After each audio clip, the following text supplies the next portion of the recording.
सुप्रभात प्रिय विद्यार्थियों, आज हम देखते हैं चौथा पाठ जिसका शीर्षक है शिक्षा, जो कि एक कविता है और इसके कवि है ठाकुर गोपाल शरण सिंह।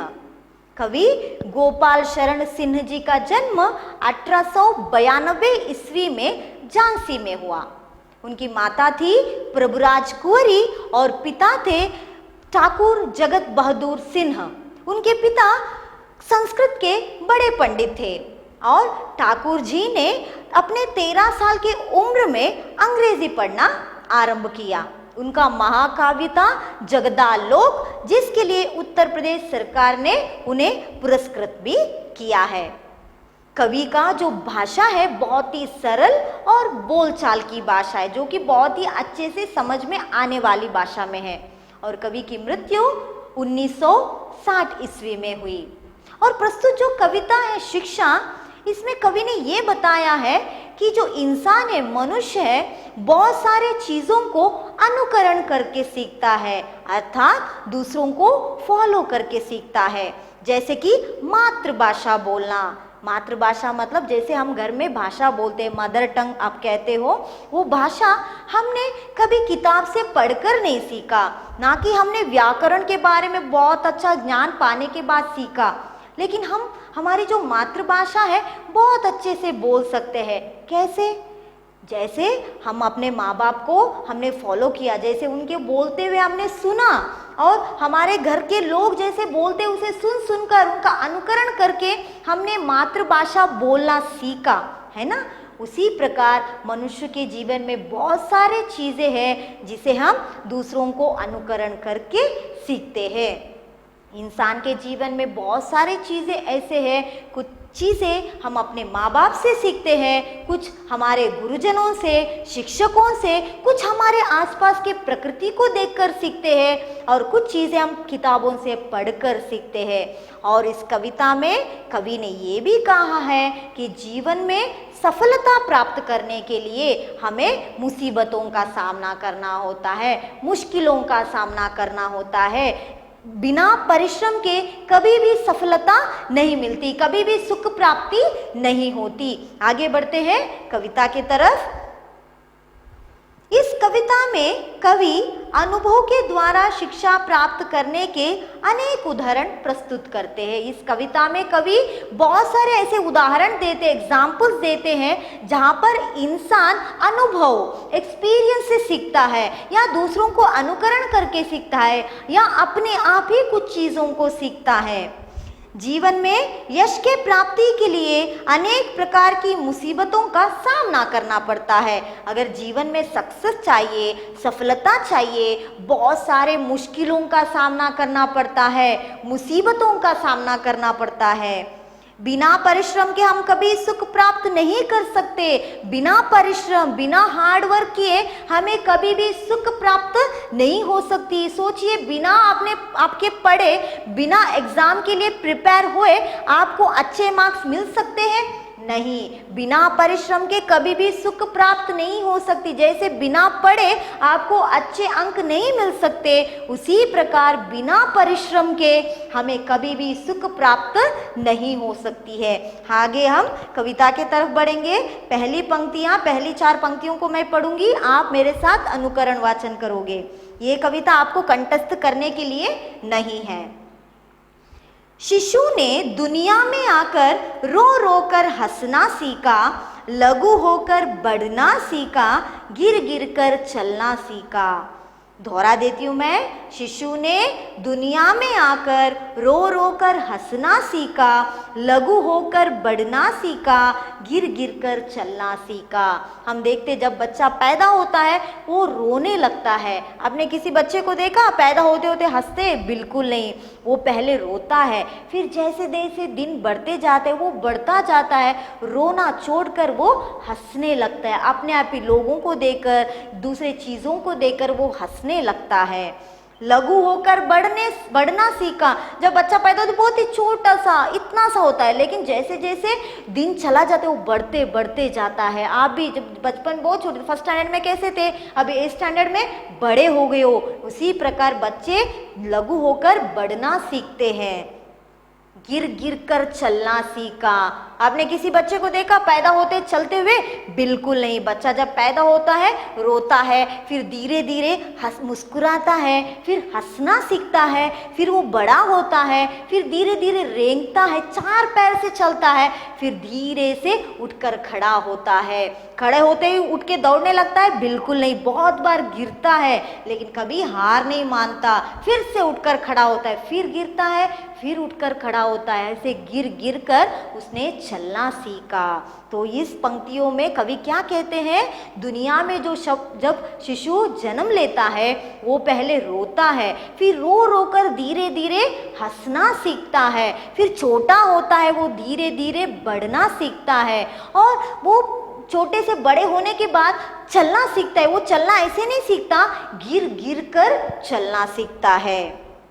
आगे के पंक्तियों में देखिए, कितने ही चक्कर खाकर चंगों ने चढ़ना सीखा। यहाँ पर देखिए, कितने ही चक्कर खाकर, चक्कर खाना मतलब इधर उधर, चंग मतलब पतंग, पतंग मतलब काइट। आपने देखा कभी पतंग उड़ाया आपने? जैसे पतंग आप उड़ाते हो पहले सीधा वो ऊपर आसमान में नहीं चले जाता, पहले नीचे यहाँ वहाँ चक्कर लगाता है, घूमता है, फिर कहीं मुश्किल से जाकर आसमान के तरफ उड़ता है, फिर वहाँ उड़ने लगता है। मतलब यहाँ पर कहते हैं कितने ही चक्कर खाकर चंगों ने चढ़ना सीखा। आसान नहीं होता पतंग को आसमान के तरफ उड़ने के लिए, पहले वो जमीन में इधर उधर घूमता है, फिर मुश्किल से आसमान के तरफ उड़ता है, लेकिन एक बार ऊपर उड़ने के बाद वहाँ एकदम आज़ादी से पूरे आसमान में उड़ता फिरता है। लेकिन उड़ने से पहले उसे भी यहाँ धरती पर चक्कर खाना होता है। कितने ही चक्कर खाकर चंगों ने चढ़ना सीखा। चंग मतलब पतंग, काइट। तो चंग जो होता है वो क्या करता है? पतंग जो होता है पहले धरती पर चक्कर लगाते हैं, फिर एक बार आसमान की तरफ उड़ जाते हैं, फिर वहां पर आज़ादी से घूमने लगते हैं। उर छेद कर अपना मुरली ने गाना सीखा। उर मतलब सीना, हृदय, छाती। उर का मतलब है छाती। मुरली मतलब बांसुरी, फ्लूट। आपने देखा होगा फ्लूट में कैसे वहाँ छेद होते, छेद मतलब होल। वहाँ पर जब मुंह लगाकर आप ध्वनि निकालते हो तभी मुरली से आवाज आता है। तो यहाँ पर कवि कहते हैं मुरली ने उर छेद कर, सीधा सा एक लकड़ी है, उसमें से आप अगर आवाज करोगे तो बिल्कुल आवाज नहीं आएगी, लेकिन फ्लूट जो है उसमें छेद होता है, आपने देखा होगा होल्स होते हैं, वो होल्स करने के बाद ही उस मुरली से आवाज आती है। तो कहते हैं उर छेद कर, मुरली में जो होल होते हैं वो होल होने के बाद ही उसमें से आवाज निकलती है। सीधा एक लकड़ी लो, आपने आवाज मुंह में लगाओ, मुरली बांसुरी नहीं बजती। बांसुरी तभी बजती है जब उस लकड़ी के एक लकड़ी में छेद, छेद मतलब होल किया जाता है, उस होल पर आप मुंह लगाकर सुर निकालते हो तभी वो बजता है। यहाँ पर कवि कहते हैं कि जो मुरली है वो अपना उर छेद कर, अपनी छाती छेद कर। छाती क्यों छेदता है? क्योंकि बांसुरी में जब होल होता है तभी उसमें से आवाज निकलता है। तो यहाँ पर मुश्किल, तो मुश्किल से ही अच्छाई मिलती है, मुश्किल से ही सुख प्राप्त होती है।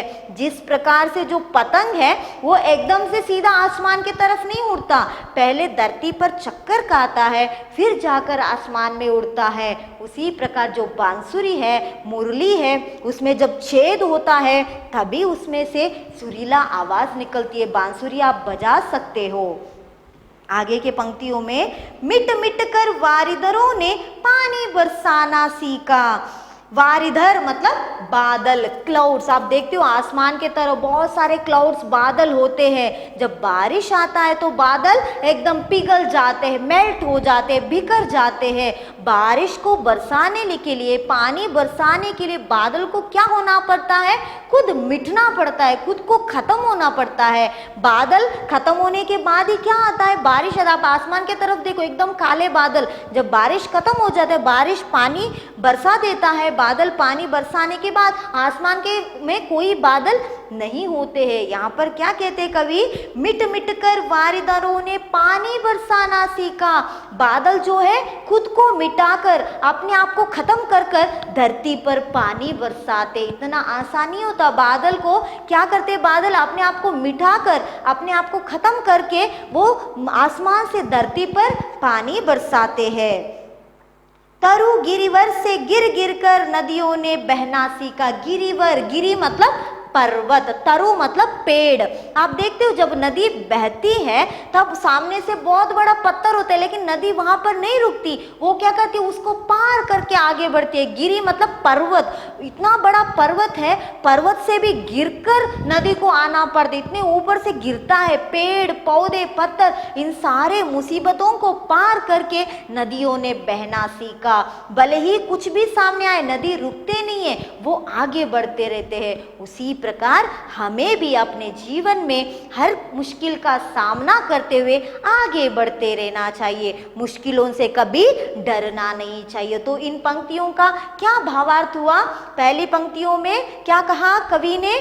शिशु ने रो रो कर हंसना सीखा। पहले जो बच्चा होता है वो रोता है, फिर धीरे धीरे रो रो कर वो हंसना सीखता है। पहले छोटा होता है, फिर धीरे धीरे बढ़ना सीखता है। और चलने के लिए वो पहले गिरता है, फिर चलता है, गिर गिर कर वो चलना सीखता है। जो पतंग होता है वो उड़ने के लिए पहले धरती पर चक्कर खाता है। चंग मतलब पतंग, पतंग एकदम से आसमान की तरफ नहीं उड़ता, पतंग पहले धरती पर चक्कर खाता है, उसके बाद जाकर आसमान में उड़ता है। उसी प्रकार जो बांसुरी है, मुरली है, अपना छाती को छेद कर, अपने उर छेद कर अच्छे सुरीला स्वर निकलता है, क्योंकि खाली लकड़ी से कोई सुर नहीं निकलता, उसमें अगर छेद करोगे, मुरली में छेद है, उसी वजह से उससे सुरीला आवाज या सुरीला जो गाना निकलता है। उसी प्रकार यहाँ पर कहते हैं कि जो बादल होते हैं वो अपने आप को मिटाकर, अपने आप को खत्म करके वो धरती पर पानी बरसाते हैं। और साथ ही साथ जो नदियां हैं बड़े बड़े पर्वतों से, बड़े बड़े पेड़ों से गिरकर बहना सीखते हैं।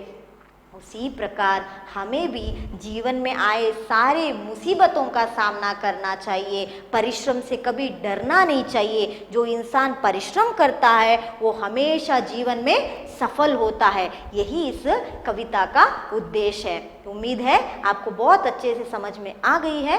धन्यवाद।